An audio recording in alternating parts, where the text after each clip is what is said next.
ho aminareo aneny fahasoavana sy ny fiadanana avy amin'Andriamanitra iray sy Jesosy Kristy tompo.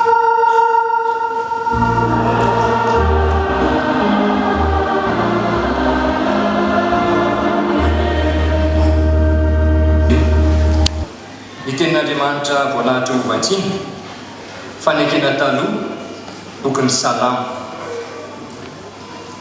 Salamo faharoa amby roapolo, vatsina manomboka amin'ny andininy faharoa amby roapolo.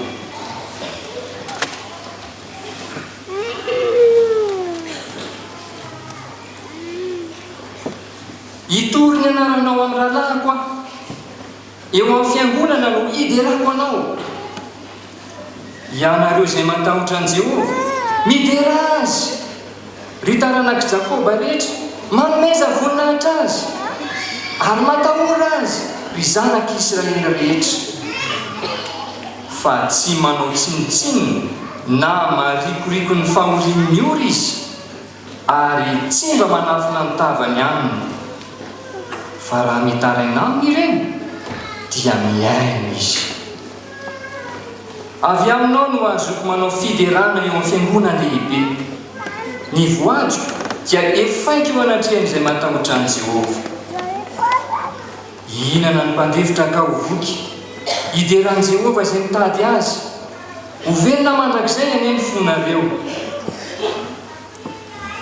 Atsiaro ka hiverina ho amin'i Jehovah ny farany tany rehetra, ary hiankohaka eo anatrehanao ny foky ny fireneny samihafa.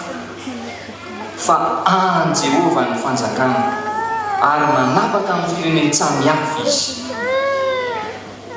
Inana sy hiankohaka ny mpanefoefo rehetra ambonin'ny tany, eo anatrehany no iondrehany izay rehetra efa hidina any amin'ny vovoka ka tsy mahavelona ny aina. Izy taranaka hanompo azy, ary ny tompo dia olazaina amin'ny taranaka ho avy. Izy ho avy ka hanambara ny fahamarinany amin'ny olona izay mbola hateraka, fa izy no nanao izany. Hotohizana ao amin'ny fanekena vaovao, taratasy nosoratan'ny apôstôly Paoly ho an'ny fiangonana tao Galatia. Galatiana toko faharoa, vatsina manomboka amin'ny andininy fahafito ambin'ny folo.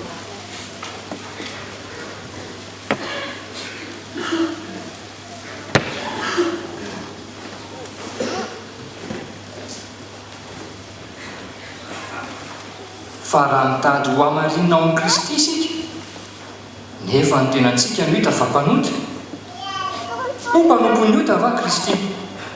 Sanatria izany.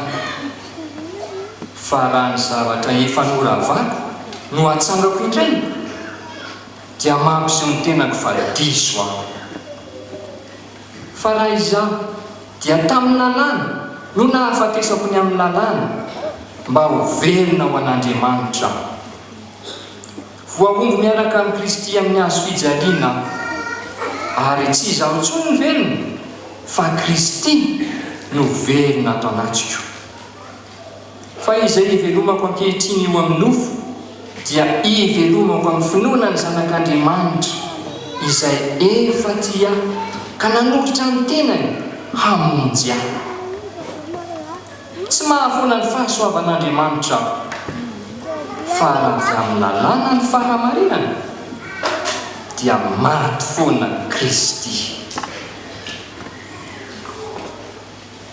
Ho faranana ao amin'ny filazan-tsaramasina araka ny Jaona.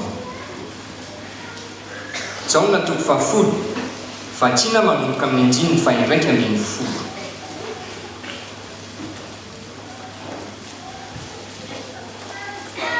Ary avy amin'izany no anankilana ny toriteny amin'ny anaran'i Jesosy Kristy tompo.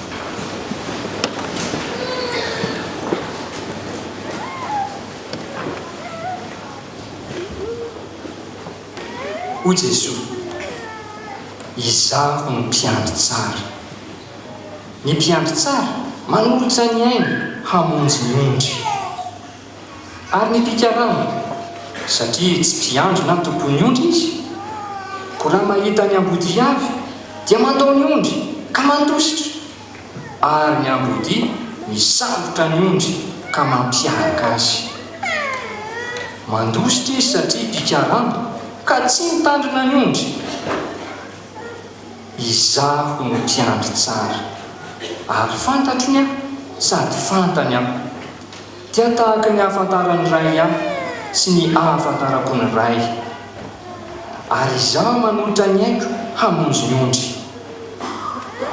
Manana ondry hafa izay tsy amin'ity vala ity aho, ary ireny koa dia tsy maintsy hoentiko ka iaino ny feoko, ary ho tonga andiany ray izy sady iray ihany ny mpiandry.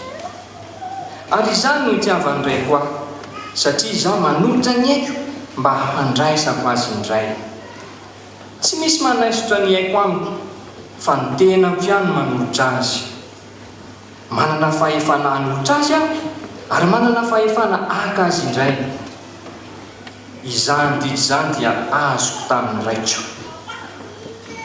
Ary nisy fisarana indray tao amin'ny jiosy noho izany teny izany, ary maro tamin'ireo no nanao hoe: manana demonisy ka efa very saina, nahoana no miaino azy ianareo?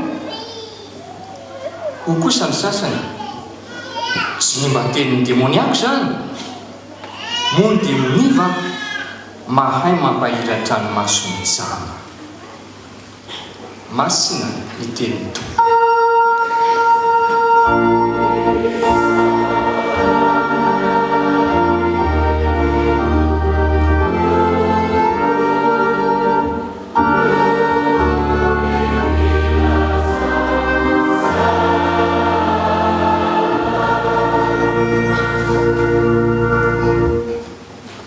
Misaotra ry Tompoandriamanitra rainay noho ny nahafahanay namaky sy ny teninao, ary misaotra ihany koa noho ny nanehoanao fa ianao irery ihany Jesosy Kristy no hanikiandry tsara, ary ianao no mahatanteraka ny fiandrasana ny ondry. Tareo amin'ny fananao masina ry izay, na ny mpitoroteny na ny vahoaka andray ny hafatra, mba ahatonga ny hafatra ao ho tafita tsara. Amin'ny anaran'i Jesosy Kristy Tompo no anaovanay izany lavaka izany. Amen.